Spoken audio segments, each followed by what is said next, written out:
Bueno, bienvenidos a todos. Soy el doctor Juan Pablo de Formación Jurídica y estamos una vez más en esto que nosotros lo llamamos temas de derecho. Sí, hoy estamos con un tema que nos importa mucho a los estudiantes, a los abogados nobles y también a los abogados que tenemos un poco de experiencia, pero como siempre, los abogados sabemos por ahí mucho de muchas cosas, pero a una sola rama o dos ramas nos especializamos o nos dedicamos. Entonces estos encuentros están buenos para escuchar otras ramas que uno por ahí no maneja o para los el primer acercamiento a los abogados nobles o a los estudiantes de los últimos años, que eso es lo que nos trae una vez más a Hablemos de Derecho. Hoy vamos a hablar de la liquidación laboral, ¿sí? Bueno, nos complace estar con el doctor Sergio Lois. Él es abogado por la Universidad Nacional de La Matanza, magíster en Derecho del Trabajo y Relaciones Laborales Internacionales por la UNTREF, especialista en Administración de Justicia por la Universidad de Buenos Aires, autor y coautor de diversas obras públicas y disertante. Bienvenido, Sergio. Bueno, buenas tardes. Muchas gracias nuevamente por la oportunidad, ¿no? A ver que Bueno, estas oportunidades me encantan y también difundir muchas ideas prácticas y teóricas con respecto a lo que tiene que ver con el ejercicio profesional. sí, eso es siempre lo que nos trae y bueno, nos junta todos los lunes. Bueno, no todos los lunes, no, el lunes por medio más o menos estamos haciendo, no quiero mentirles. Así que, bueno, como siempre, los invito a los que quieran y pueden abrir mientras vamos conversando con Sergio, a hacer consultas, preguntas, o si no, también pueden, algo que piensen sobre el tema, siempre es bienvenido todo, lo pueden hacer levantando la mano, así nos ordenamos un poquito, o si no lo escriben en el chat y yo se lo voy leyendo a Sergio. ¿Sí? Vamos a hacer así. Bueno, para comenzar, Sergio, sí, siempre lo que vemos nosotros es tratar de empezar del principio, ¿sí?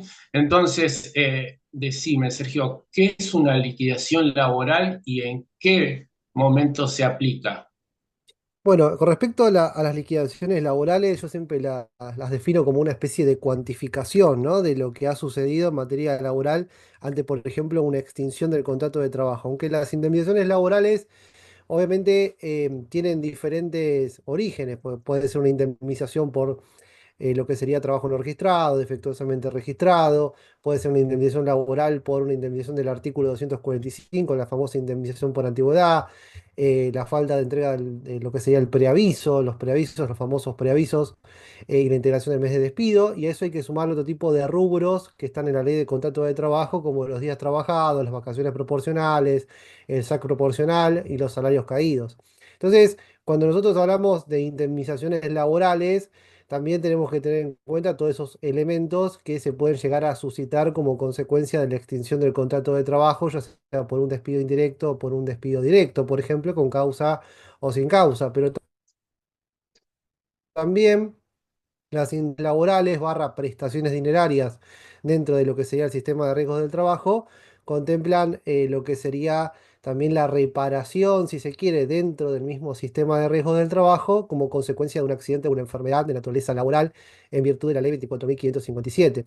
Entonces, la indemnización laboral, cuando nosotros hablamos de liquidaciones, de indemnizaciones, tiene que ver con una cuantificación, convertir en números aquello que se ha suscitado en una especial relación jurídica entre el trabajador y el empleador, o convertir en números el daño psicofísico provocado al trabajador como consecuencia de un accidente laboral o de una enfermedad profesional, ya sea listada o no listada.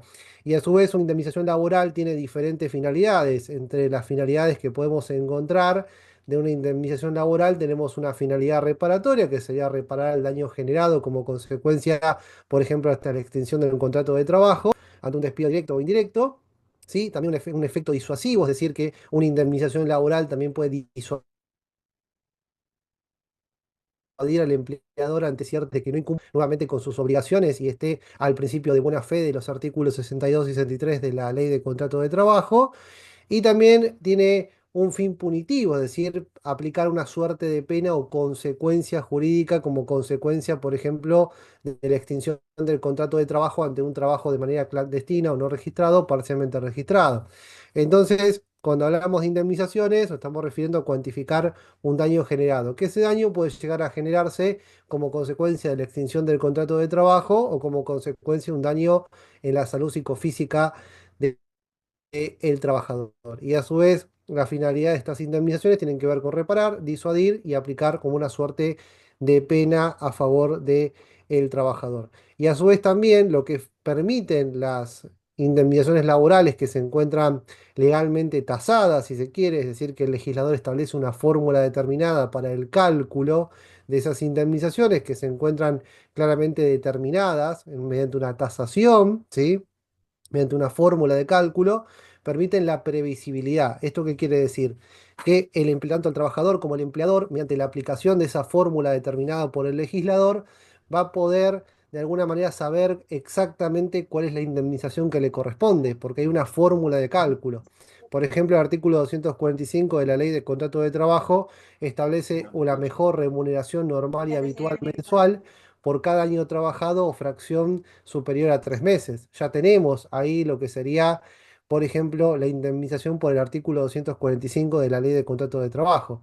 Lo mismo que la integración del mes de despido, lo mismo que el preaviso, pero ya tenemos cómo cuantificarlo y por lo tanto genera facilidad en el cálculo y cierta previsibilidad por parte de tanto el trabajador como el empleador. El gran problema que tenemos como consecuencia también de la reforma laboral es que de alguna manera esta previsibilidad o esta fórmula se ha eliminado, por ejemplo, ante las indemnizaciones por trabajo no registrado o parcialmente registrado, ya que se han eliminado los artículos o se han derogado los artículos 8, 9 y 10 de la ley 24013 y artículos 1 y 2 de la ley 25323, de tal forma que ya no tenemos las famosas indemnizaciones por trabajo no registrado o parcialmente registrado o falsa fecha de ingreso.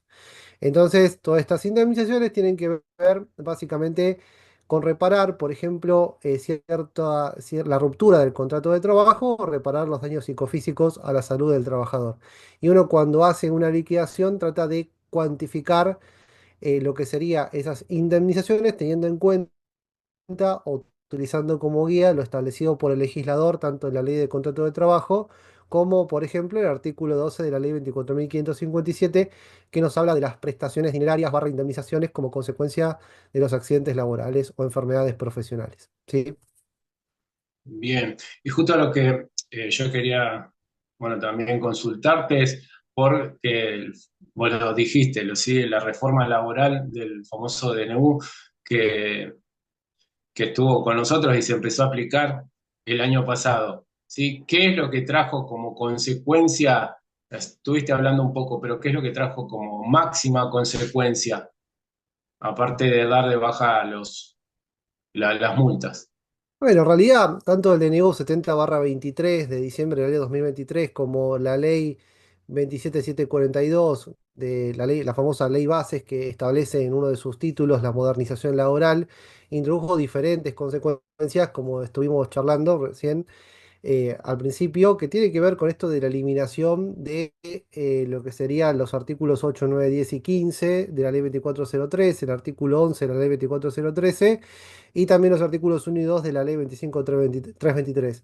Y a esto hay que sumar la eliminación de la indemnización por la falta de entrega o la defectuosa entrega de los certificados de trabajo del artículo 80, la eliminación, modificación del artículo 132 bis, la eliminación del artículo 50 de la ley 26.844, que en realidad tiene que ver con esta indemnización por trabajo no registrado, parcialmente registrado del personal auxiliar de casas particulares, la modificación del artículo 2 de la ley de contrato de trabajo, la modificación del artículo 23, que de alguna manera lo que se quiso hacer con esta reforma laboral en el artículo 23 es eliminar esa presunción de que la ejecución de tareas a favor de otro sujeto genera la presunción de la existencia de un contrato de trabajo en relación a lo que sería, por ejemplo, el caso de los monotributistas, las personas que facturan, los trabajadores supuestamente autónomos de manera fraudulenta que facturan a favor del empleador. Entonces, supuestamente con la modificación del artículo 23 de la ley de contrato de trabajo, por la ley bases, lo que se quería hacer es eliminar lo que sería concretamente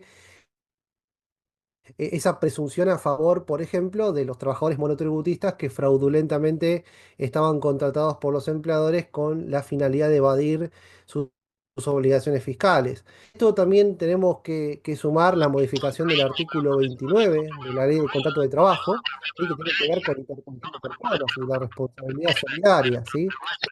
Entonces, creo que hay un micrófono prendido. Ahí ya lo resuelvo. Entonces, el artículo 29 fue modificado, la interposición de personas que tienen que ver con que un trabajador es contratado por el empleador A, pero presta servicios para el empleador B, ¿sí? En ese supuesto caso, en la antigua redacción del artículo 29 de la Ley de Contrato de Trabajo, establecía que el empleador B, que es aquel que se beneficia con la prestación de servicios por parte del trabajador, en realidad se considera que existía una relación fraudulenta y que era responsable tanto el empleador B como el empleador A, y que en realidad el empleador B era el verdadero empleador.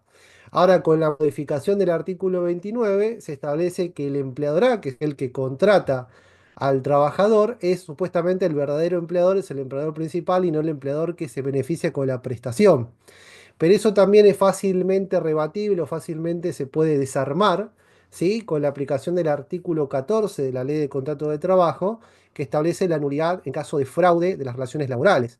Entonces, si hay un fraude entre el empleador A y el empleador B, porque puede llegar a pasar, por ejemplo, que el trabajador es contratado por el empleador, pero servicios por el empleador B, y resulta que el empleador B aplica un convenio colectivo de trabajo a la baja, que se llama el descuelgue del convenio colectivo de trabajo, cobra menos que sus otros compañeros que forman parte realmente de la estructura principal del empleador B, ¿sí? La estructura principal, y por otra parte, también podría llegar a pasar que el descuelgue del convenio colectivo de trabajo cobre menos, hay una afectación del principio de igualdad, entre otras cuestiones, y a todo esto se puede llegar a sumar otro tipo de injurias o de incumplimientos obligacionales.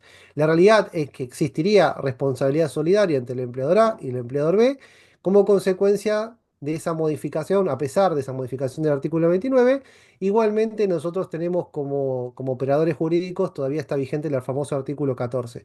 Y también está vigente, como ustedes bien saben, ciertos principios del derecho laboral, como el principio de la primacía de la realidad, la recomendación 198 de la OIT, que nos habla de la existencia de la relación de dependencia técnica, jurídica y económica, ¿sí? Y a esto podemos llegar a sumarle también que sigue vigente el artículo 14 bis de la Constitución Nacional, que establece que el trabajo en sus diversas formas gozará de la protección de las leyes.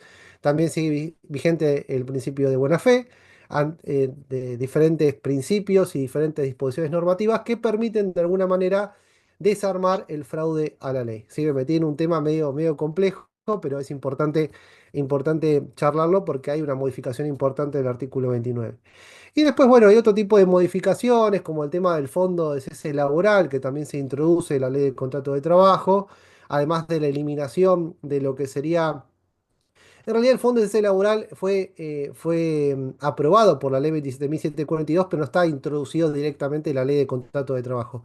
Si ustedes ven la Ley de Contrato de Trabajo, la analizan y la leen completamente, van a ver que en ningún momento el legislador habla de Fondo de Cese Laboral, sino que en realidad el Fondo de Cese Laboral está consagrado directamente en la Ley de Reforma Laboral, en la famosa Ley Bases, pero la realidad es que ese Fondo de Cese Laboral no está introducido directamente en lo que sería la ley de contrato de trabajo, pero por una cuestión lógica y de sentido común está relacionado obviamente con con lo que tiene que ver con la extinción del contrato de trabajo. Y a su vez el fondo de salud laboral tampoco tiene naturaleza indemnizatoria y puede considerarse al fondo de salud laboral como inconstitucional porque afectaría esa manda constitucional que se encuentra en el artículo 14 bis de la Carta Magna, que establece la protección contra el despido arbitrario. El fondo de cese laboral no tiene naturaleza indemnizatoria y por lo tanto se podría llegar a considerar que es inconstitucional. A todo esto, también, bueno, la eliminación de la indemnización del artículo 80, los famosos trabajadores independientes con colaboradores, que es otro tipo de fórmula, o si se quiere, o de figura, que para mí no es laboral, pero bueno, se fue introducida también. Y la realidad es que, bueno, después la discusión está centrada en lo que es la constitucionalidad, la inconstitucionalidad de la ley bases y la aplicación de la ley bases en el tiempo, que eso también forma parte, si se quiere, tangencialmente o de manera indirecta con la aplicación de la ley bases y no tiene que ver mucho con la aplicación de algunas disposiciones o modificaciones que se hicieron a la ley de contrato de trabajo. Después tenemos también la indemnización por despido discriminatorio del artículo 245 bis, que establece que en caso de despido discriminatorio que deberá ser probado por el trabajador, se aplica una indemnización del 50 al 100%, que también vamos a charlar después en un próximo encuentro, en un curso que vamos a dar sobre liquidaciones laborales. Y también, bueno, lo que yo planteo en algunos artículos de doctrina tiene que ver que más allá de que se pueda llegar a aplicar una reparación integral laboral como consecuencia del trabajo no registrado o parcialmente registrado, tal vez sería procedente la aplicación de los famosos 13 salarios del artículo 182 de la Ley de Contrato de Trabajo, que establece una suerte de indemnización agravada como consecuencia, por ejemplo, del trabajo no registrado más allá del planteo que se puede llegar a realizar respecto a la reparación integral laboral con respecto a el trabajo en negro, como coloquialmente lo conocemos, ¿sí? Bien, eso es hablando de la última reforma, pero sí, nos vamos a también uno de los primeros, cuando uno se encuentra con las liquidaciones, lo más importante es saber cuáles son los principales conceptos que no pueden faltar. Más ahora con la reforma, a ver cómo quedó y qué es lo que ya no se pone. Y bueno, en realidad, con respecto a la reforma laboral, tenemos, como estuvimos viendo, la eliminación de las indemnizaciones más llamadas multas laborales por trabajo no registrado, artículos 8, 9, 10 y 15 de la ley 24013 y artículos 1 y 2 de la ley 25323. Entonces, las indemnizaciones que quedan en pie todavía, en caso de despido, ya sean directos o indirectos, tienen que ver con los artículos 245, 232 y 233 de la Ley de Contrato de Trabajo, que se relacionan con la indemnización por antigüedad, una remuneración por la mejor remuneración normal y habitual y mensual por cada año trabajado, ¿sí? O fracción superior a 3 meses y la integración del mes de despido, que serían los días que faltan para cumplir ese mes, para cuantificar esa indemnización. Y luego tenemos el preaviso, la indemnización sustitutiva de preaviso, que sería una remuneración en el supuesto caso que el trabajador tenga una antigüedad menor a 5 años, o dos remuneraciones en el supuesto caso que tenga una antigüedad superior a 5 años. Eso quedó en pie. Lo mismo que los diferentes rubros de la ley de contrato de trabajo típicos, como los días trabajados, el SAC proporcional y las vacaciones proporcionales. Se eliminó lo que sería también la indemnización por la falta de entrega de los certificados de trabajo del artículo 80 y las indemnizaciones, como estuvimos viendo, del artículo 8, 9, 10 y 15 de la ley 24013, que tienen que ver con trabajo no registrado, falsa fecha de ingreso, trabajo parcialmente registrado, ¿sí? Entonces, quedarían en pie los artículos 245, 232 y 233 de la Ley de Contrato de Trabajo, y en el supuesto caso de que ustedes quieran introducir un elemento más, podrían llegar a peticionar, por ejemplo, el supuesto caso de trabajo no registrado, trabajo en negro o parcialmente registrado, podrían llegar a solicitar la aplicación del artículo 182 de la Ley de Contrato de Trabajo, que tiene que ver con estos 13 salarios, como una indemnización agravada como consecuencia el trabajo en negro o el trabajo en gris, ¿sí? Coloquialmente hablando, y si no, algunos colegas consideran que se podría llegar a aplicar una reparación integral. Lo que pasa con las reparaciones integrales, yo considero que son muy difíciles de probar, ¿sí?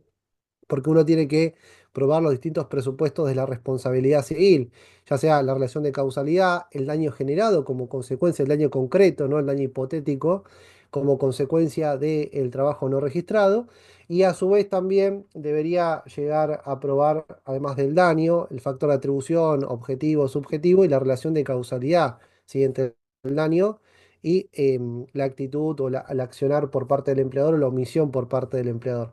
Es probable que sea procedente y por el principio altera una heladera, el principio de no dañar a otros del artículo 19 de la Constitución Nacional, podría llegar a ser procedente una reparación integral laboral.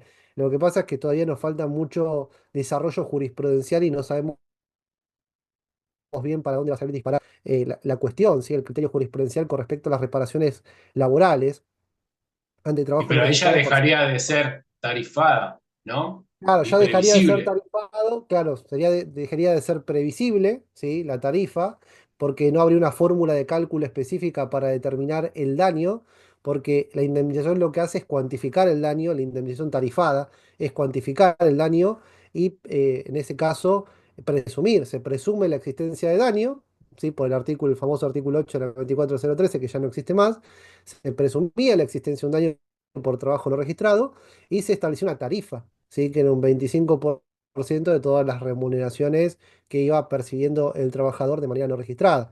Ahora ya no tenemos más y lo que podría llegar a pasar es, se elimina la facilidad de cálculo, la previsibilidad y la presunción acerca de la existencia del daño, ¿sí? Como consecuencia del trabajo no registrado.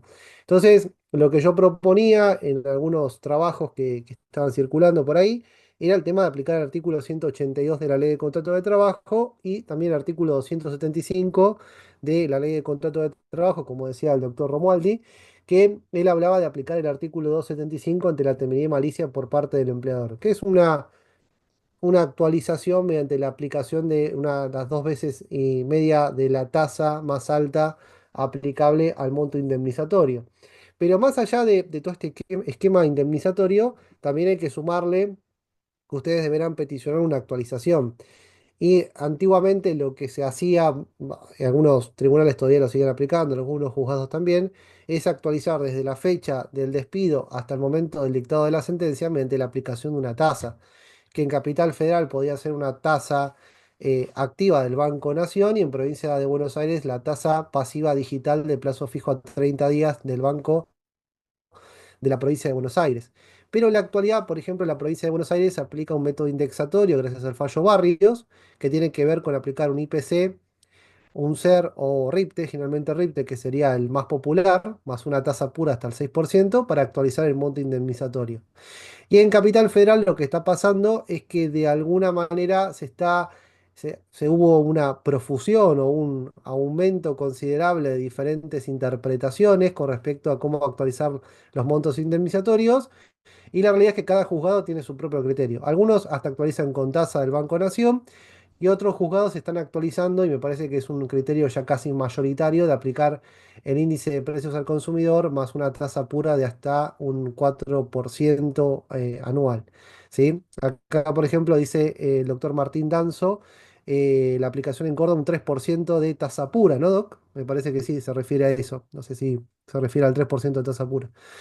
Pero, pero bueno, hay diferentes criterios, ¿sí? En diferentes provincias habrá diferentes criterios, pero a mí me parece que al eliminarse todas estas indemnizaciones por trabajo no registrado, parcialmente registrado, como consecuencia de la ley 27742, también otra arma que tienen los abogados laboralistas tiene que ver, pura de 2%, tiene que ver básicamente con solicitar una actualización. Pero cuando soliciten una actualización mediante la aplicación de un índice, ¿sí? Ustedes tienen que plantear la inconstitucionalidad de los artículos 7 y 10 de la ley 23928, la ley de convertibilidad, que establece la prohibición de indexar, y de la ley 25.561, que refrenda, artículo 4 de esa ley, que refrenda lo que sería la ley 23.928 de convertibilidad, ¿sí? Pero eso también es una posibilidad, porque puede ser una indemnización que ustedes les dé a valores históricos 2 millones de pesos, resulte que después al aplicarse un índice les puede llegar a dar 20, 30 millones de pesos,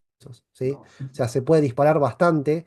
El gran problema de eso, que los montos son muy altos, el gran problema de eso no es que ganar el juicio, sino cobrarlo, ¿sí? El gran problema que se está generando con eso es no ganar el juicio, sino cobrarlo, porque depende a quienes estén demandando. Si ustedes están demandando a una RT, no creo que haya demasiado problema para que paguen. Ahora, si ustedes demandan, por ejemplo, a una pequeña o mediana empresa, se complica un poquito más el tema del pago, lo mismo que, por ejemplo, a una persona humana, ¿sí? A un solo empleador que tal vez le cueste un poquito más pagar ese tipo de indemnizaciones que son un poco más altas. Pero bueno, ahí ya nos metemos en un terreno un poquito más polémico que tiene que ver con el terreno de la razonabilidad de las decisiones jurisdiccionales y el contexto económico en el cual estamos insertos en la actualidad, ¿sí? Bien. Bueno, lo que ahora vamos a darle un pequeño consejo, ¿sí? Porque estamos con formación jurídica. Antes de seguir con las preguntas, porque tenemos preguntas en el chat y después vamos a abrir un poco los micrófonos si quieren hacer alguna consulta más. Pero les quería compartir el próximo, lo que estamos organizando con formación jurídica y el doctor.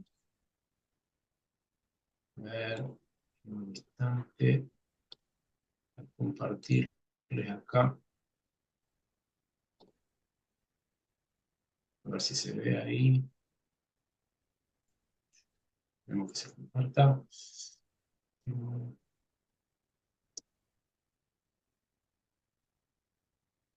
Ahí Ahí se estás ve, compartiendo sí. pantalla.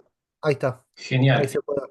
Bueno, lo que quería comentar eso, que con el doctor Sergio Loy estamos, empieza la semana que viene, el 9 de abril a las 9 una clase del taller de liquidaciones laborales, luego de la reforma, ¿sí? Acá está la información, inscripciones al 11 3303 89 95. Hubo 11 3303 70 72, hubo 11 35 95 06 31. Contanos un poquito, Sergio, de qué va el taller. Bueno, el taller de liquidaciones laborales luego de la reforma laboral son estos temas que estuvimos discutiendo recién, o sea, tienen que ver con la aplicación de las indemnizaciones del artículo 245, 232, 233, cómo hacer la cuantificación, y también que esas indemnizaciones forman parte de un desprendimiento del intercambio telegráfico, ¿sí? Y también vamos a analizar lo que tiene que ver con la aplicación de la reforma laboral y también la aplicación de diferentes soluciones, como estuvimos charlando, acá más que nada hicimos un pantallazo de lo que se va a profundizar en ese taller, que tiene que ver con la aplicación del artículo 182, que tiene que ver con la actualización de los créditos laborales, que tiene que ver con la solicitud, por ejemplo, la solicitar lo que tiene que ver con la tasa de interés. Y si llegamos con el tiempo, también podríamos llegar a ver, porque a veces son demasiados temas los que se dan en ese tipo de clases, podemos llegar a ver, además de la actualización de los créditos, sumar lo que tiene que ver un poco con las indemnizaciones por el sistema de riesgos del trabajo, si es que llegamos con el tiempo, ¿sí? Porque a veces estamos medios complicados. Entonces, este taller tiene que ver más que nada con la cuantificación, lo que tiene que ver con la tarifación de las indemnizaciones ante un despido directo, un despido indirecto, la impugnación de un despido directo con causa, la aplicación de los artículos 245, 232 y 233, artículo 182, artículo 275. Vamos a analizar un poco lo que tiene que ver la reparación integral ante el trabajo no registrado, parcialmente registrado, y vamos a analizar también algo relacionado con el nuevo panorama respecto a lo relacionado con el intercambio telegráfico como consecuencia de la reforma laboral por la ley 27742. ¿Sí? Después, bueno, obviamente que se van a analizar, si quieren hacer preguntas, si quieren analizar algún tema en concreto, algún caso en concreto, eso no hay ningún tipo de problema, o sea, las preguntas están abiertas. Y después, como les decía, repito que vamos a tratar de profundizar, si se quiere, las indemnizaciones relacionadas o prestaciones dinerarias en el sistema de riesgo del trabajo. Ok, bueno, están todos invitados, entonces la semana que viene, el día miércoles 9 de abril, la modalidad va a ser en vivo online por Zoom y como beneficios tenemos la grabación de las clases, la clase va a ser grabada y van a poder acceder a ella para verla todas las veces que quieran por estado de asistencia. Pueden pagarlo por transferencia o tarjeta de crédito. Y atención para los estudiantes, esta es una promoción exclusiva para estudiantes que tienen un 50% de descuento, promoción hasta el 8 de abril. Bueno, entonces lo esperamos en el taller de liquidaciones laborales, luego de la reforma. Envíanos un mensaje al... Ahí está, envía un mensaje a los teléfonos que dejamos, sino al grupo también que lo vamos a dejar abierto para ver si queda alguien quiere ampliar la información. Bueno, a ver, vamos a seguir con las preguntas. Espérenme que dejar de compartir pantalla.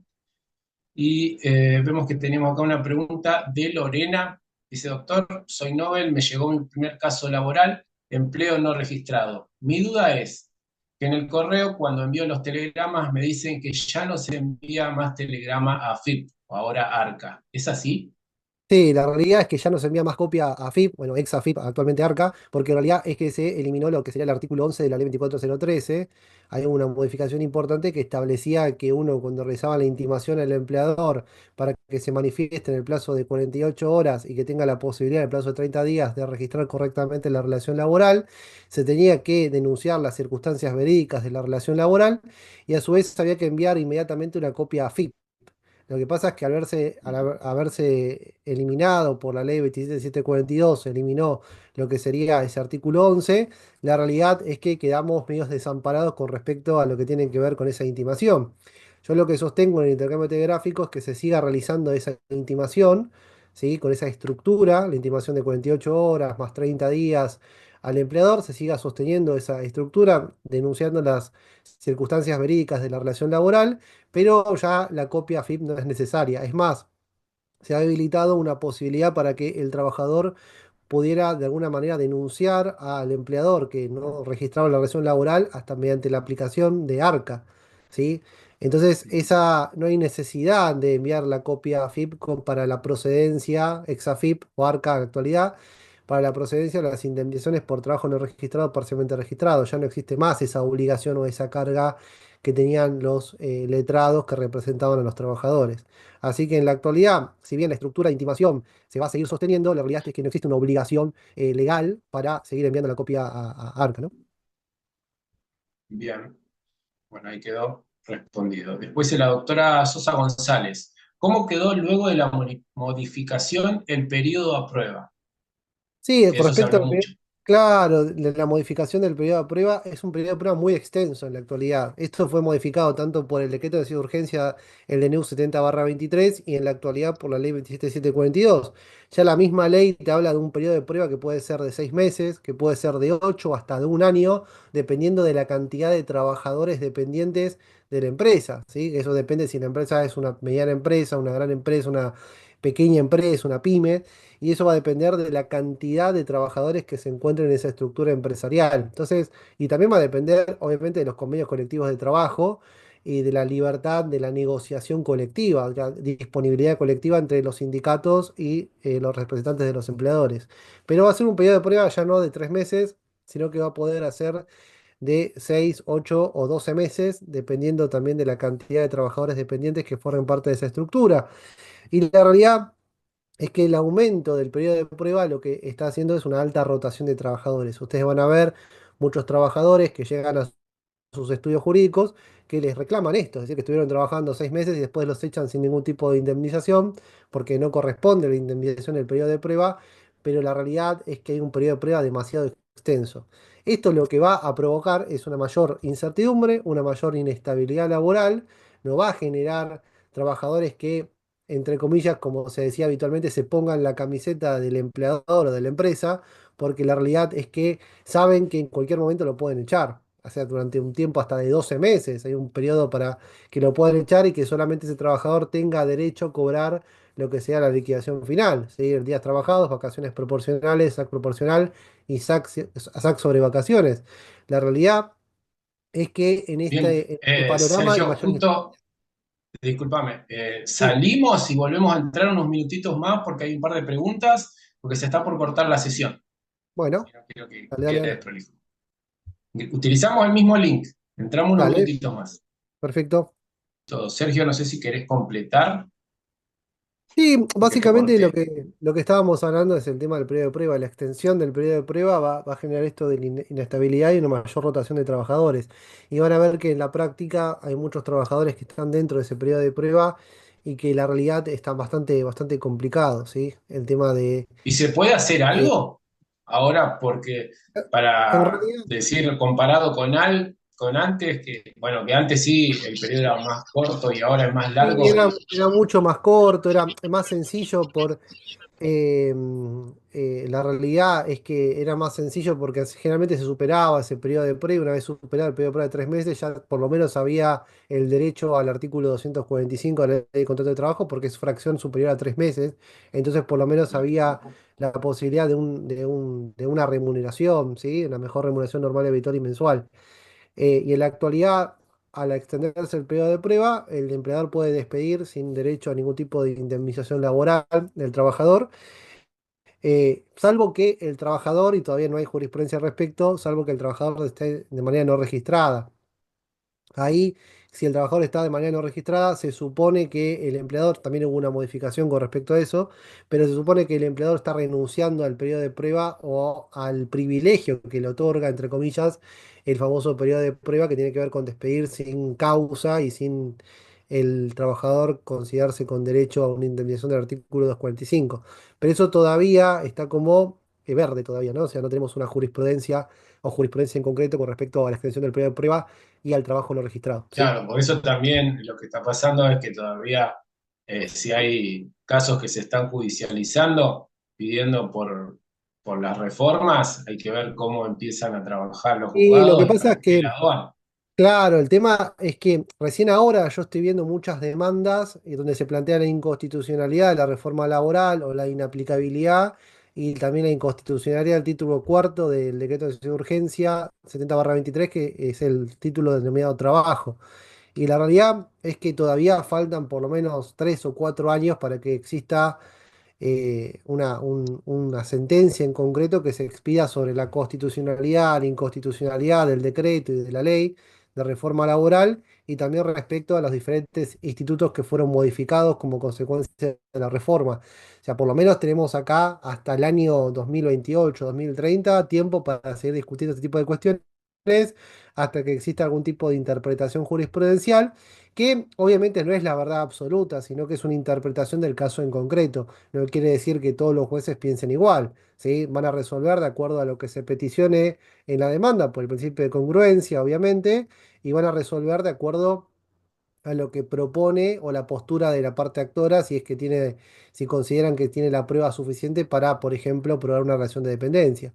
Yo considero, de acuerdo a los diferentes foros, de las diferentes disertaciones de otros colegas, otros compañeros, que la realidad es que hay como una tendencia hacia el plantear o que el juez esté a favor de la inconstitucionalidad de tanto de la ley bases como del DNU. Ahora, bueno, hay una discusión con respecto a la aplicación en el tiempo, ¿sí? Si el despido se produjo después del 9 de julio del 2024, fecha en la cual entró en vigencia la ley de reforma laboral, 27742, en realidad se aplicaría por el principio de la aplicación inmediata de la norma del artículo 7, primer párrafo del Código Civil y Comercial de la Nación, se aplicaría la ley bases, ¿sí? Entonces, si el contrato nació con anterioridad a la vigencia de la ley bases, pero se extinguió con posterioridad al 9 de julio del 2024, por el principio de aplicación inmediata de norma se aplicaría la ley bases. Y eso creo que va a ser la jurisprudencia mayoritaria. Ahora, bueno, puede haber una jurisprudencia que sea más, si se quiere, pro trabajador, pro operario, en donde consideren que en realidad el contrato estaba en curso de ejecución, entonces no se aplicaría de manera inmediata la ley base, sino que en virtud de la aplicación del principio de la norma más beneficiosa, de, el principio indubio pro operario, en virtud de la aplicación del principio protectorio, consideren que en realidad el hito fundamental para determinar qué ley se aplica, si la ley vieja laboral o la ley nueva, que es la reforma laboral, con el nacimiento del contrato de trabajo. Porque hay jueces que tal vez interpreten que en realidad lo importante es el momento de la celebración del contrato de trabajo, que es la ley vigente en el momento de la celebración, y no la ley vigente a el momento de la extinción o despido de ese trabajador, ¿sí? Pero puede ser una interpretación que considero que no, tal vez no sea la mayoritaria, sino que es una interpretación doctrinaria que yo comparto, pero que considero que en realidad es muy difícil que se aplique en la práctica. Pero bueno, son diferentes posturas. Yo tengo trato de ser realista y bajar un poco la tierra y decir, bueno, tengo una postura que obviamente está a favor del principio pro homine, a favor del favor debilis, ¿sí? Que tiene que ver con favorecer al más débil de la relación jurídica, pero también tengan en cuenta que ustedes van a litigar dentro de un sistema en el cual muchas veces no le van a dar todo lo que ustedes peticionen o va a ser un sistema ideal donde funcione todo perfectamente, donde las cosas salgan como uno quiere o de acuerdo a lo que establece el sistema protectorio. La realidad es que van a empezar a enfrentarse con diferentes posturas, diferentes interpretaciones, y considero que va a haber una interpretación mayoritaria que va de alguna manera a tener cierta corriente mayoritaria jurisprudencial y después, bueno, alguna corriente minoritaria, ¿no? Pero bueno, son diferentes posturas. Muy bien. Bueno, acá tenemos otra consulta más en el chat. Dice, Doc, después de enviar los telegramas, en caso de ausencia de respuestas de la patronal, ¿qué sigue? Sí, en realidad en caso de ausencias hay un silencio por parte del empleador y se interpreta eso a favor del trabajador, como una especie de... el silencio opera a favor del trabajador, no así a favor del empleador. Entonces, en caso de silencio por parte del empleador, uno podría decir que hay una afectación del principio de buena fe de los artículos 62 y 63 de la Ley de Contrato de Trabajo y ante el silencio se podría llegar a enviar un nuevo telegrama ratificando el anterior, notificando nuevamente al empleador por una cuestión de buena fe y por responsabilidad del medio utilizado. O lo que se podría llegar a hacer es directamente ejecutar el apercibimiento, es decir, básicamente que ante el silencio del empleador de la misiva tal, de CD número tal, me considero despedido por responsabilidad y por exclusiva culpa del empleador. Se puede llegar a ejecutar el apercibimiento, hacer efectivo el apercibimiento de la primera misiva, porque el silencio del empleador se interpreta a favor del trabajador y una afectación del principio de buena fe. Lo mismo pasa cuando el empleador rechaza el telegrama. Cuando el empleador rechaza el telegrama, se entiende que está notificado de la existencia de ese telegrama, pero no de su contenido y no ejerce su derecho de defensa. Pero igualmente se interpreta que el empleador está notificado. En el caso del silencio, se interpreta a favor del trabajador y hay una afectación del principio de buena fe en ese caso. Bien.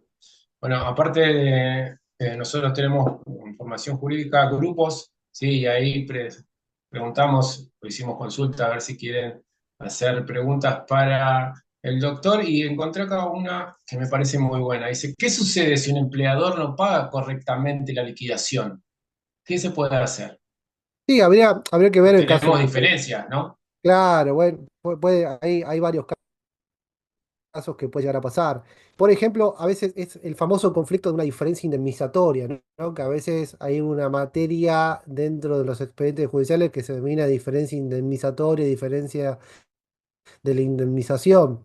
Por ejemplo, el empleador despide sin causa, le paga y le deposita al trabajador lo que sea la liquidación final, más el 245, el 232 y 233. Ustedes analizan esa liquidación que realizó el empleador, ¿sí? Que despidió sin causa, impugnan.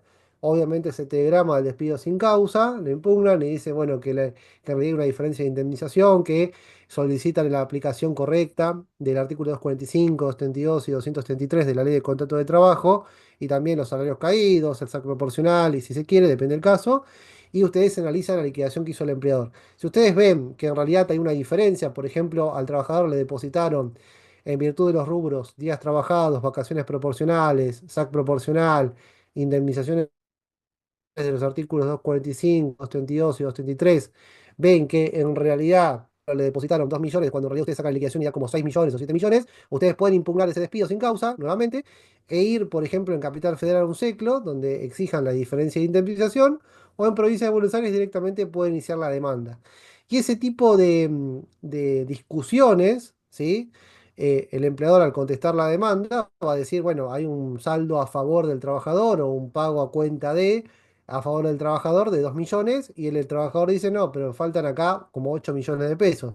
Se puede iniciar la demanda. En general, ese tipo de reclamos puede llegar a terminar en buen puerto y puede llegar a una conciliación en la instancia conciliatoria obligatoria previa en SECLO, en Capital Federal, o directamente en la conciliación, audiencia preliminar de Provincia de Buenos Aires, o en la instancia conciliatoria dentro del proceso, dependiendo también de la jurisdicción. Yo no estoy hablando desde lo que sería Provincia de Buenos Aires y Capital Federal. En las provincias hay diferentes sistemas conciliatorios. Pero la realidad es que puede llegar a pasar esto y puede llegar a llegarse a un arreglo o a una conciliación por esa diferencia numérica o de la cuantificación de la indemnización, ¿no? Ok, bueno, Sergio, muchas gracias por compartir tu No, por favor. conocimiento con nosotros, porque esto es un tema que para los abogados que asesoramos y asesoran en conflictos laborales es muy importante.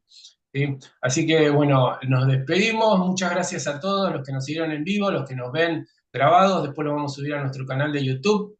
Búsquenlo como Hablemos de Derecho. Y no olviden de seguirnos también en todas nuestras redes, como Instagram, Facebook, Telegram. Y también los esperamos en el taller de liquidaciones laborales, luego de la reforma, que vamos a dar con el doctor Sergio Lois y formación jurídica la semana que viene. Así que los esperamos a todos y si no, nos vemos en el próximo Hablemos de Derecho. Que tengan buenas noches. Buenas noches, muchas gracias. Hasta Chao, luego. hasta luego. Gracias, Sergio, por compartir una vez más con nosotros. Hasta luego. Gracias a ustedes. Chao.